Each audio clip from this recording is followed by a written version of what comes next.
하나님께서 저희에게 주신 말씀은 사도행전 11장 25절에서 26절 말씀입니다. 다 찾으신 줄로 알고 제가 봉독하겠습니다. 바나바가 사울을 찾으러 다소에 가서 만남에 안디옥에 데리고 와서 둘이 교회에 1년간 모여 있어 큰 무리를 가르쳤고 제자들이 안디옥에서 비로소 그리스도인이라 일컬음을 받게 되었더라. 아멘. 사랑의 하나님, 2월 한 달간 하나님의 크신 손길로 저희를 지켜주셔서 2월 마지막 주인 오늘 하나님 앞에 예배드리러 저희의 발걸음을 인도하시니 감사합니다. 하나님, 이 시간 한 달 동안의 저희의 모습을 다시금 되돌아보고 회개합니다. 연약한 모습, 흔들리는 모습, 좌절했던 모습 등으로 하나님 앞에서 부족한 모습을 보여왔습니다. 또한 그리스도인으로 살아가는 우리가 세상에 그리스도의 향기를 뿜는 것이 아닌 세상 속에 오히려 동조되어 살아왔습니다. 하나님, 이 시간 저희가 회개하면서 나아가오니 저희를 용서해 주시옵소서. 부족한 저희를 끝까지 붙잡아 주셔서 저희가 힘들더라도 지치더라도 포기하지 않고 하나님께 가까이 다가가는 세상의 빛과 소금이 되는, 그리고 그리스도의 향기를 뿜는 우리가 되도록 인도하여 주시옵소서. 바라옵건대 주님, 코로나19라는 바이러스로부터 저희를 지켜 주시옵소서. 하루빨리 코로나19라는 바이러스가 저희를 괴롭히지 못하도록, 저희로 하여금 혼란스럽게 하지 못하도록 하나님께서 지켜 주시옵소서. 이 시간 질병과 많은 이유로 나오지 못한 성도님들을 위해 기도합니다. 이 시간에 교회에 나와 예배드리지 못하지만 하나님께서는 모든 곳에 있으시고 모든 순간을 함께 해주시는 분이시니 각자의 자리에서 예배드릴 때에도 하나님의 그 크신 은혜가 함께하게 하여 주시옵소서. 이 시간 부족한 종의 말씀을 전합니다. 하나님께서 지켜주셔서 진리의 말씀, 은혜의 말씀만을 전할 수 있도록 붙잡아 주시옵소서. 이 시간 하나님께 전심으로 예배드릴 때에 새로운 축복과 더 큰 은혜가 함께하길 소망하며 예수님의 이름으로 기도드립니다. 아멘. 사랑하는 평택인교회 성도 여러분, 오늘도 이렇게 예배의 자리로 발걸음을 옮기게 해주신 우리 하나님께 먼저 감사 올려드리며 예배의 자리로 나오신 모든 분들을 축복합니다. 이제 경칩이 다가오고 있는데 날씨가 오락가락하는 거 보니까 아직 봄이 찾아오려는지 모르겠습니다. 오늘은 또 날씨가 따뜻한데 며칠 전까지만 해도 또 엄청 추웠기 때문에 하루빨리 봄을 맞이하고 싶은데 언제쯤 봄이 오려나 생각이 듭니다. 오늘 아침에 뉴스에서 보니까 일교차가 크게 난다고 해서 건강을 더 조심하셔야 될 것 같습니다. 그리고 이제 코로나19라는 바이러스가 지금 한창 더 엄청 증폭하고 있고, 이제 다가오는 주부터 정말 정점을 찍는다는 뉴스가 많이 나오고 있는데 각자 더 개인 방역에 더 철저하셔서 건강도 조심하시고 그런 유의하셔서 저희가 교회에 모여서 다 같이 예배 드릴 수 있었으면 좋겠습니다. 제가 질문을 하나 드려보려고 합니다. 여러분은 누구십니까? 이 질문에 대해서 어떻게 답변을 하시겠습니까? 제가 생각을 해보니까 살아가면서 참 이런 질문을 많이 받아가면서 살아가는 것 같습니다. 다른 말투, 다른 어투지만 여러분은 누구십니까? 누구세요? 등등 참 이런 질문을 많이 받고 살아가는 것 같습니다. 그럼 대체적으로 우리는 이 질문에 대해서 이렇게 답변을 합니다. 이제 제 기준으로 제 이름은 배진입니다. 나이는 27살이고 평택에 살고 있고 감리교 신학대학교 대학원에 재학 중입니다 라고 대답을 합니다. 사실 이렇게 간단하게 소개만 하면 우리를 다 소개할 수 있습니다. 그리고 이 대답은 이제 우리의 이름을 알리기 위한 목적이라고 할 수 있습니다. 그만큼 이런 질문을 했을 때 우리가 대답하는 건 우리의 이름입니다. 우리의 이름을 먼저 소개하고 우리의 이름을 먼저 알려드립니다. 그만큼 이름이 참 중요합니다. 우리 과거 우리나라 선비들을 보면은 이 이름을 참 중요시 생각을 했었는데 어느 정도였냐면 이 이름을 더럽히는 일을 했다고 생각이 들면 자기 스스로 목숨을 끊는 일도 다반수였다고 합니다. 그리고 제가 또 찾아보니까 선비가 잘못을 저지르면 이제 상벌, 중벌, 하벌 이렇게 해서 차등을 해가지고 벌을 나눴다고 하는데 하벌은 태형이고 중벌은 이제 많은 사람들 앞에서 책망을 듣는 것이고 이제 상벌이 자기의 그 사람의 이름을 적어서 번화한 거리에 이제 내거는 것이었다고 합니다. 그만큼 선비들에게는 이름이 더럽혀지는 것이 정말 가장 큰 벌인 상벌에 해당하는 거였고 그만큼 이름을 소중히 여겼던 것이었습니다. 과거 우리나라 선비들만 그런 것이 아니라 우리도 이처럼 우리의 이름을 소중하게 여겨야 합니다. 이름을 소중히 여기지 못하는 사람은 어디 가서 이름 내세우기도 부끄러운 사람이 됩니다. 여러분들 범죄자들을 보시면 범죄자들한테 이름이 뭐야? 라고 물어보면 100이면 100 자기 이름을 말하지 않습니다. 자기가 범죄자이기 때문에 절대 자기의 진짜 이름을 말하지 않고 가짜 이름을 말합니다. 또한 올바르게 저희가 이름을 소중히 여기지 못하면 이제 제 친구들이나 저의 지인들이 제 이름을 소개하기를 부끄러워합니다. 그런 경우가 있습니다. 저랑은 친한 친구인데 어디 내세우기엔 좀 부끄러워서 나랑 친하다라고 말을 못하는 그런 이름들이 있습니다. 저희가 어디 가서 말하기 부끄러운 그런 이름을 가진 사람들이 되지 않기 위해서 우리는 많은 노력을 하면서 살아갑니다. 부모님이 이름을 지어주셨을 때 다 훌륭한 사람이 되기를 기대하고 기도하면서 이름을 지어주셨습니다. 저도 이제 진이라는 이름을 갖고 있는데 한자로는 참진, 그리고 이제 성경 말씀으로 요한복음 8장 32절에 진리를 알지니 진리가 너희를 자유케 하리라 라는 말씀을 가지고 지어주신 이름입니다. 저도 아직은 부족하지만 이 이름에 먹칠을 하지 않기 위해서 이제 다시 열심히 사려고 노력하고 있습니다. 그만큼 우리는 각자의 이름을 소중히 여기고 그 이름에 대한 명예를 지켜야 합니다. 그러나 우리는 우리가 가진 이 배진이라는 이 이름보다 더 소중한 이름이 있습니다. 이 이름은 우리 각각에게 따로 주어진 이름이 아니라 모든 성도님들에게 공통적으로 주어진 이름이고 하나님 아버지께서 지어주신 것입니다. 우리는 이 이름들에 걸맞은 생활을 하여 우리의 이름을 명예롭게 하고 그 이름을 지어주신 하나님 아버지께 부끄럽지 않은 삶을 살아야 합니다. 그렇다면 하나님이 우리에게 주어주신 이름이 무엇일까요? 첫째로 우리에겐 하나님의 자녀라는 이름이 있습니다. 요한복음 1장 12절 말씀에 영접하는 자 곧 그 이름을 믿는 자들에게는 하나님의 자녀가 되는 권세를 주셨으니, 그리고 또 로마서 8장 15절에서 16절 말씀을 보면 너희는 다시 무서워하는 종의 영을 받지 아니하고 양자의 영을 받았으므로 우리가 아빠 아버지라고 부르짖느니라. 성령이 친히 우리의 영과 더불어 우리가 하나님의 자녀인 것을 증언하시나니. 즉 우리는 하나님의 자녀가 된 것입니다. 그리고 이에 대해서 성령께서 친히 증언하신다고 성경에서 말하고 있습니다. 그리하여 우리는 하나님의 자녀라는 새로운 이름을 부여받은 것입니다. 예전 TV 프로그램에 스타 주니어 쇼 붕어빵이라고 해가지고 김국진 씨와 이경규 씨가 MC를 보고 이제 패널에는 조혜련 씨 아들이랑 김구라 씨 아들 해가지고 스타 연예인들의 이제 자식들하고 같이 나오는 프로그램들이 있었습니다. 그 프로그램 나와서 이제 얘기도 하고 재밌는 게임도 하면서 보내는 그런 프로그램이었는데 그 프로그램을 보면은 참 프로그램의 제목처럼 붕어빵이라는 제목처럼 부모와 자식이 참 닮았다는 걸 알 수 있었습니다.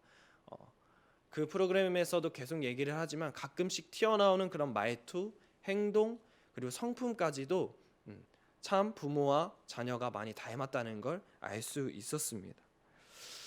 저도 이제 아버지와 같이 이제 시장에 걷다 보면은 아유 완전 붕어빵이네라는 소리를 참 많이 듣습니다.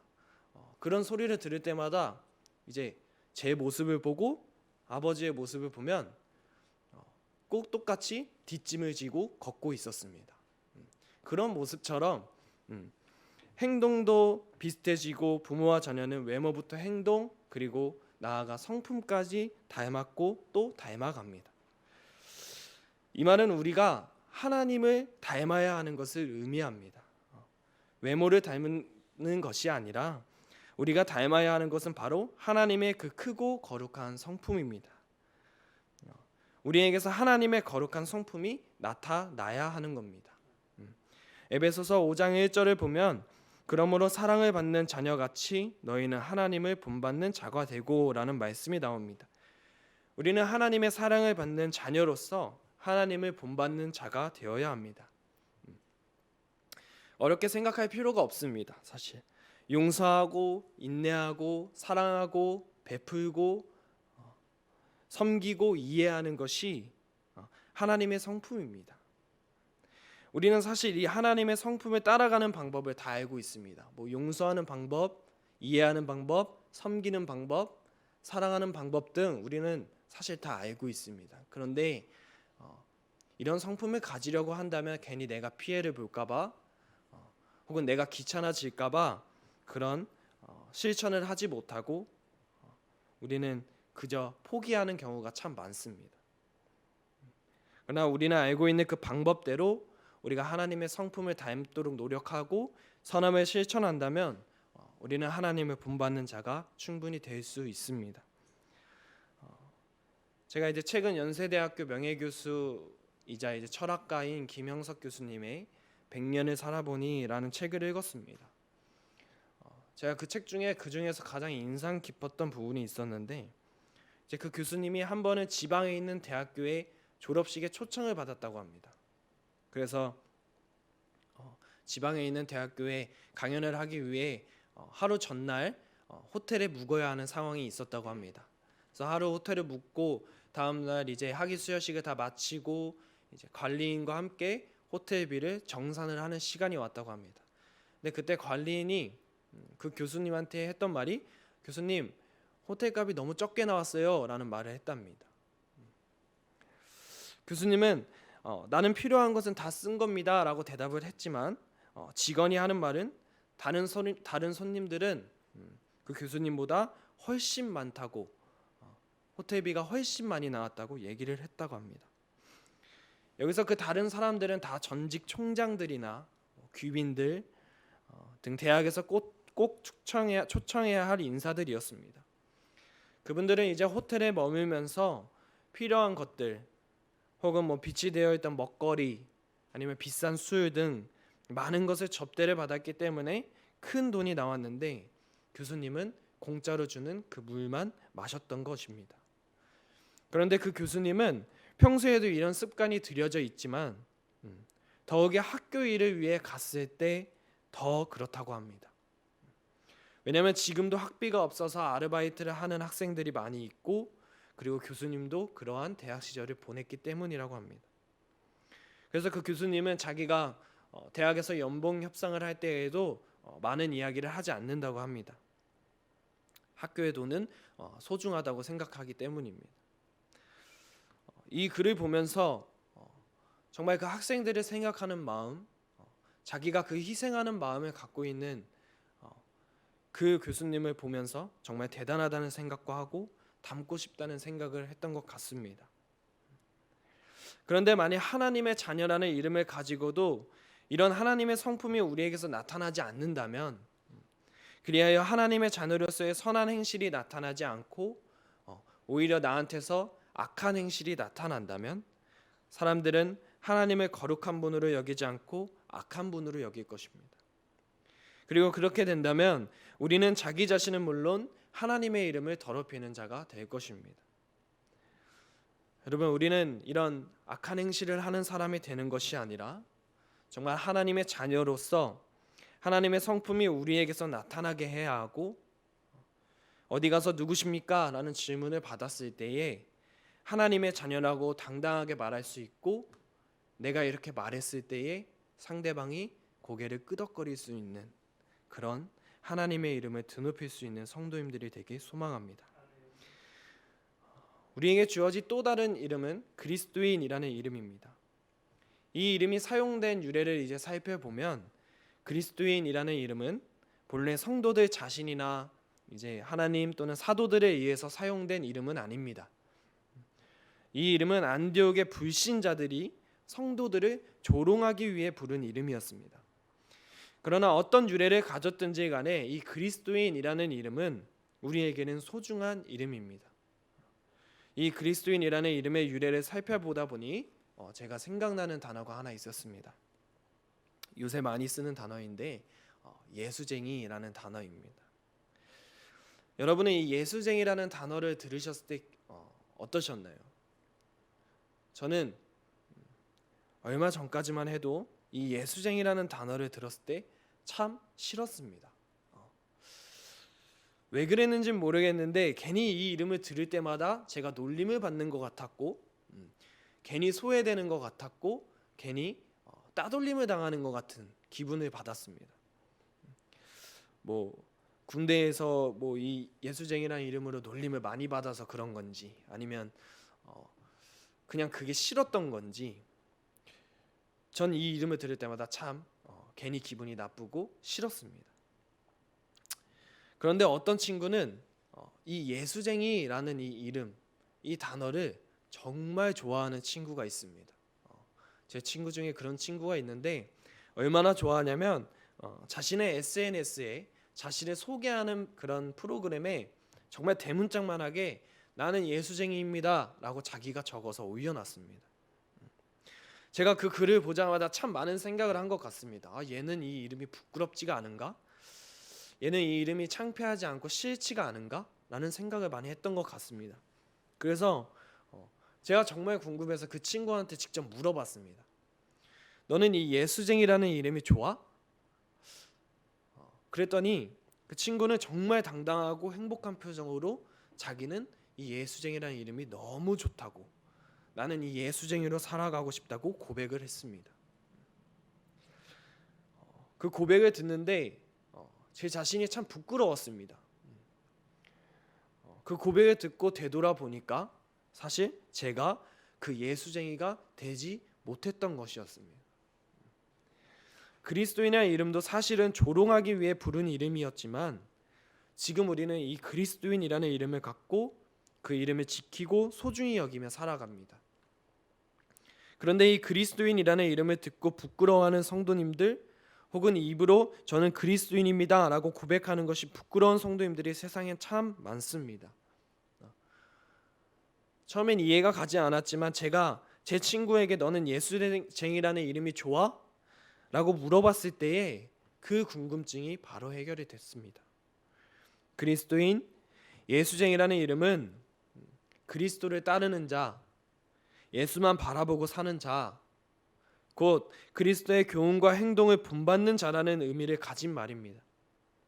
그런데 이 이름을 부끄러워하고 부담스러워하는 것은 내가 그런 사람이, 내가 그런 성도가 아니라는 것입니다.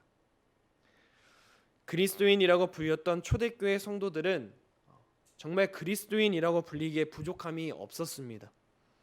그들은 그리스도의 말씀을 그대로 준행하고자 하였고 그리스도의 행동을 그대로 본받고자 하였습니다.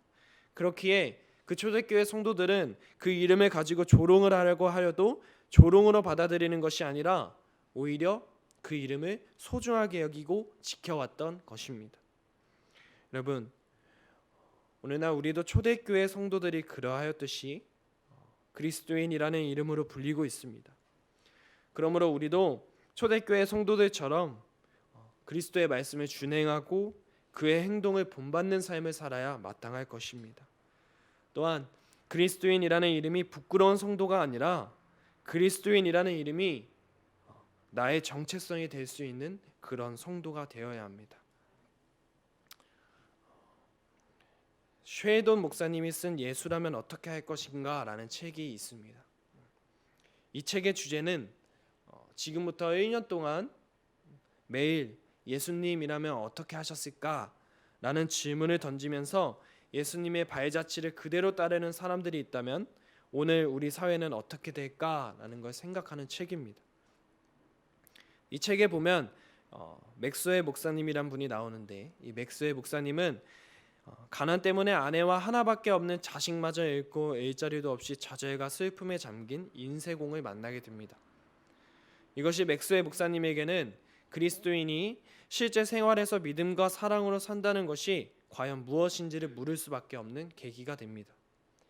그 후 그 인세공이 요절하는 비극적인 사건 앞에서 맥스웰 목사님은 예수님이라면 어떻게 하실까라는 질문을 던지면서 삶의 매 순간을 책임지기로 각오합니다.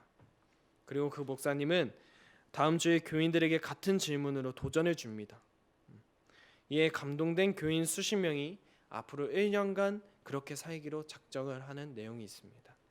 이런 실제적인 헌신의 삶이 연못에 던져진 조약도 한 알이 파문을 일으키듯 사랑의 파문을 일으킨다는 내용이 바로 이 책의 요지입니다.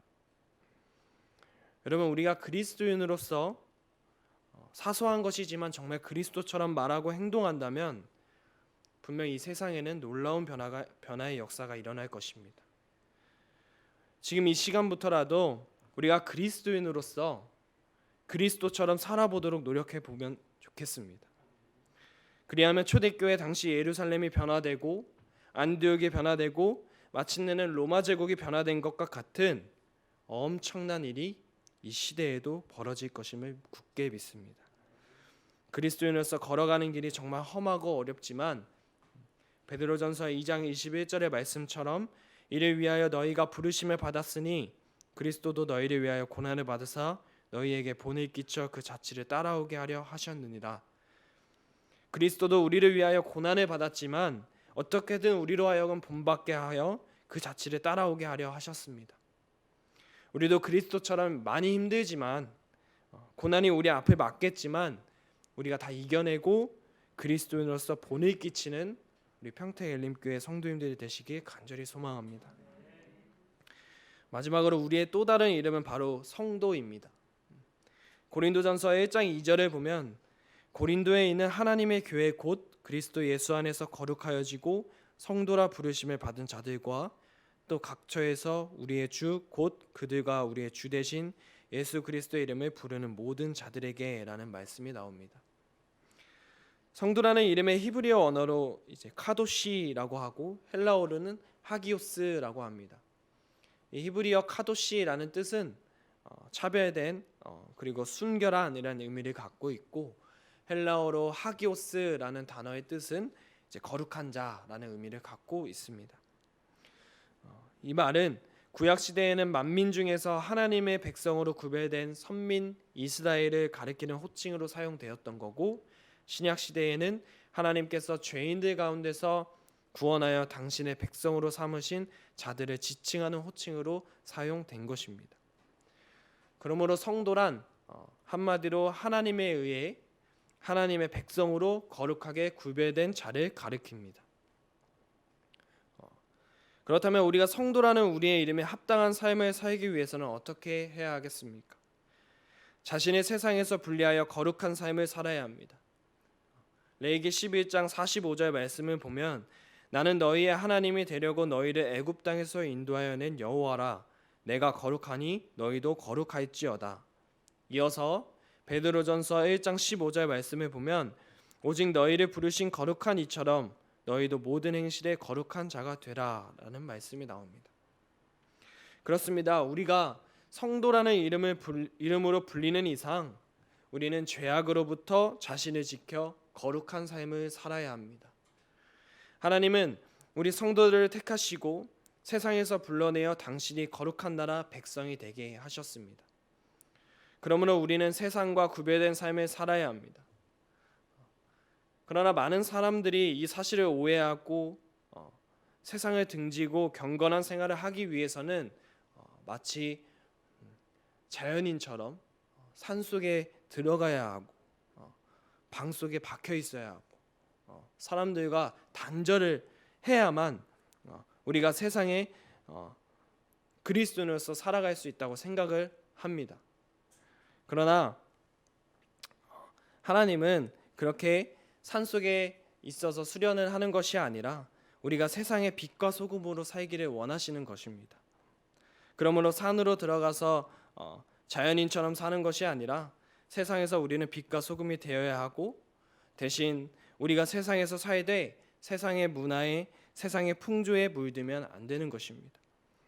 주님께서 세상의 행사를 악하다고 증거하신 것처럼 세상의 성격은 사실 악하다고 볼 수 있습니다. 주위를 둘러보면 정말 선한 것을 찾을 수 없을 정도로 악의 권세에 빠져 있습니다.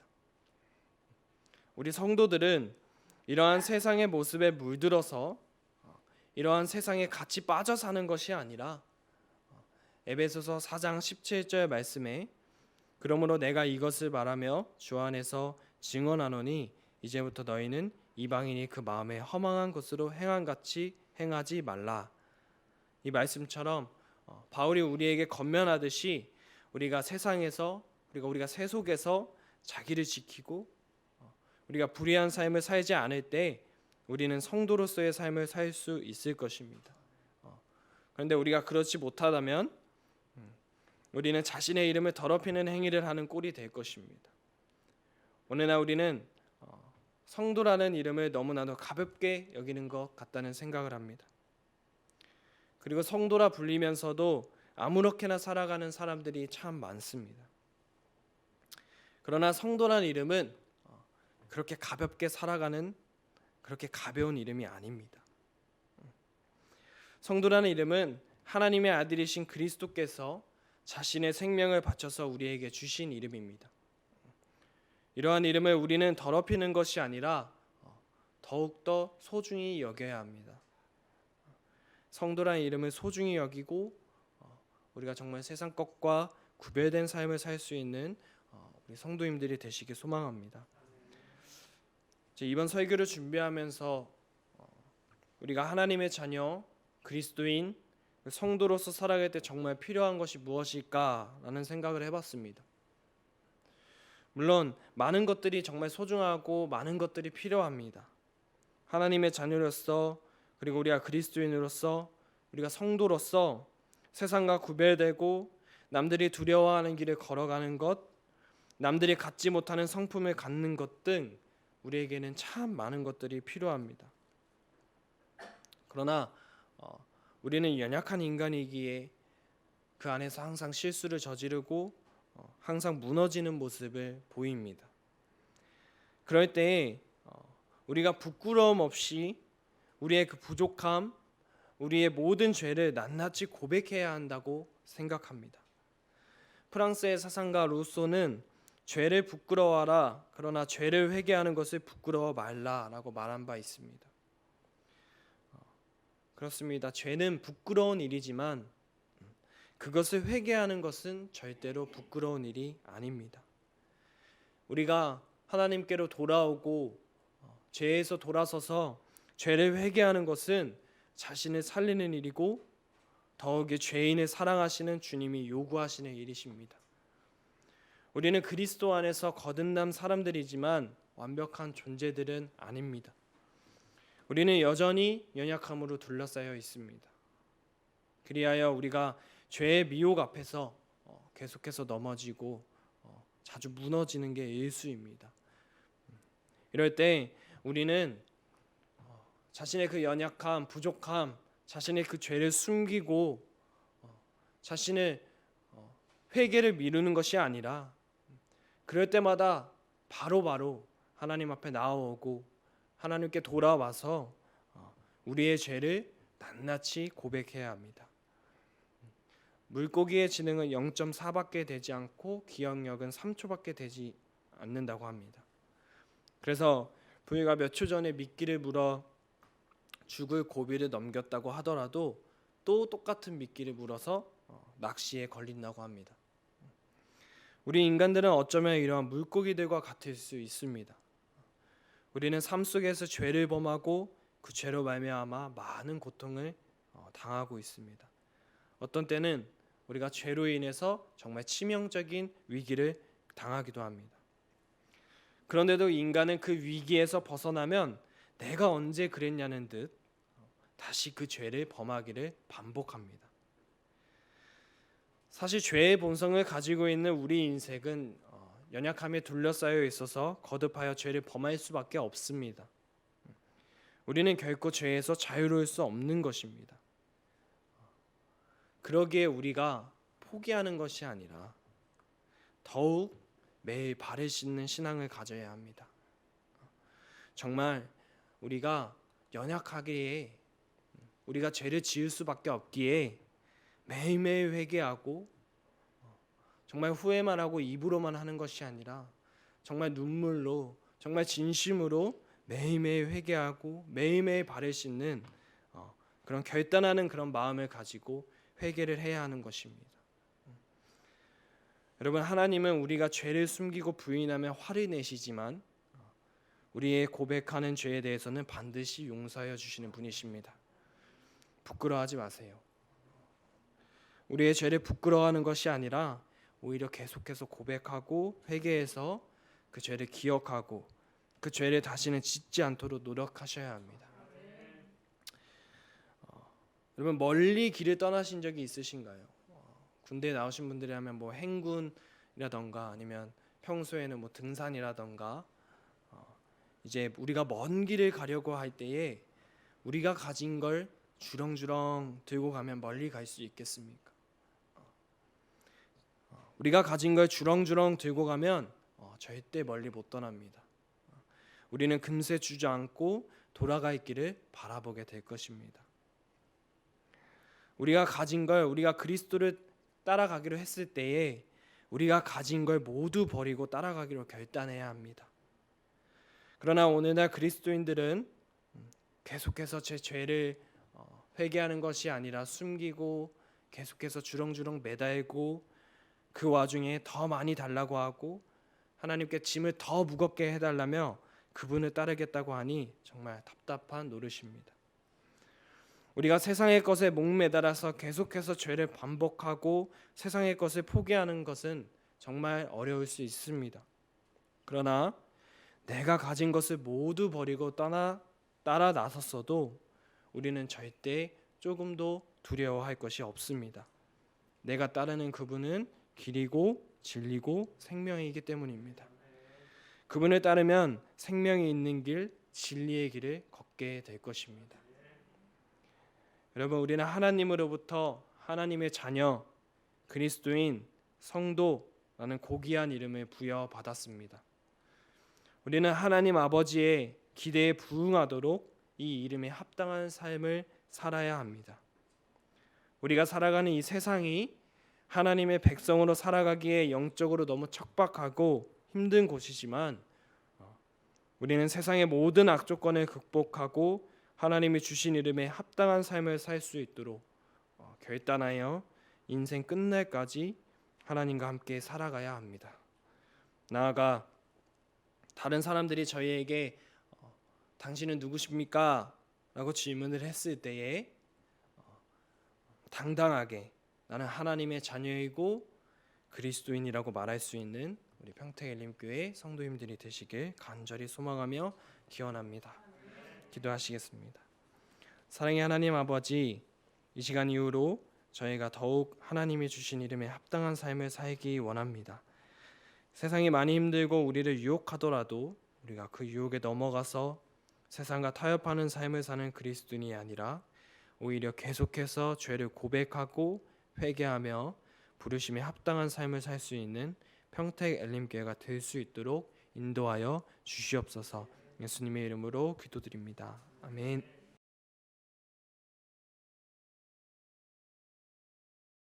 구름 속에서 소리가 나서 이르되 이는 나의 아들 곧 택함을 받은 자니 너희는 그의 말을 들으라. 하나님 말씀을 듣고 입으로 시인할 때 우리의 믿음이 자람을 믿습니다.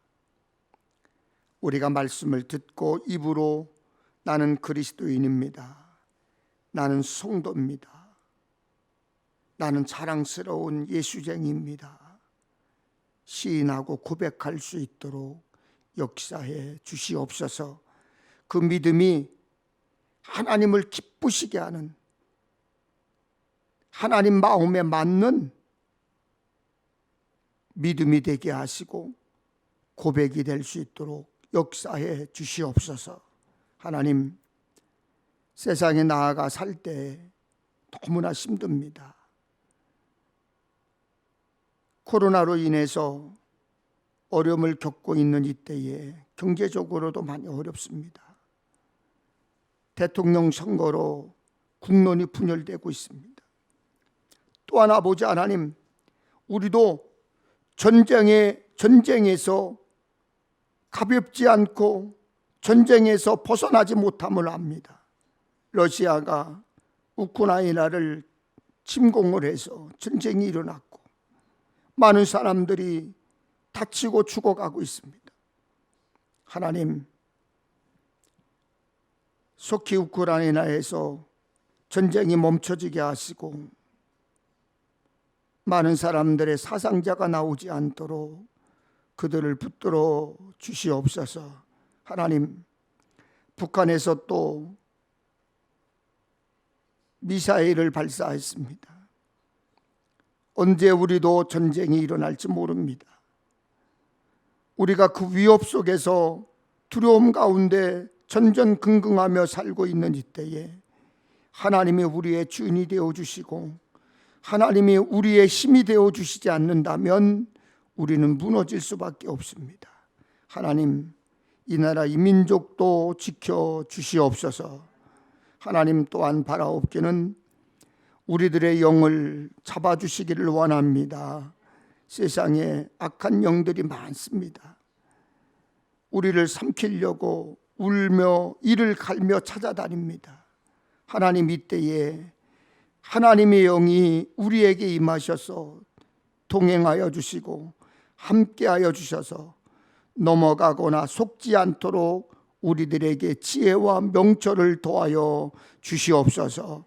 지금은 구원의 기쁨을 가져다 두신 예수 그리스도의 은혜와 구하는 것을 주시겠다고 약속하시고 날마다 은혜 안에 품어주시는 하나님 아버지의 사랑하심과 예배를 통하여 기쁨과 감격을 주시는 성령님의 위로와 역사하심이 산상 변모 주일에 우리도 늘 복음으로 변화되는 길을 살겠다고 가겠다고 결심하고 돌아가는 사랑하는 성도들 머리 위에와 저들의 가정 위에와 그리고 이 나라 이 민족과 우리 기독교 대한 감리회와 우리 조국 대한민국과 우크라이나 민족을 위하여 지금으로부터 영원히 함께하옵시기를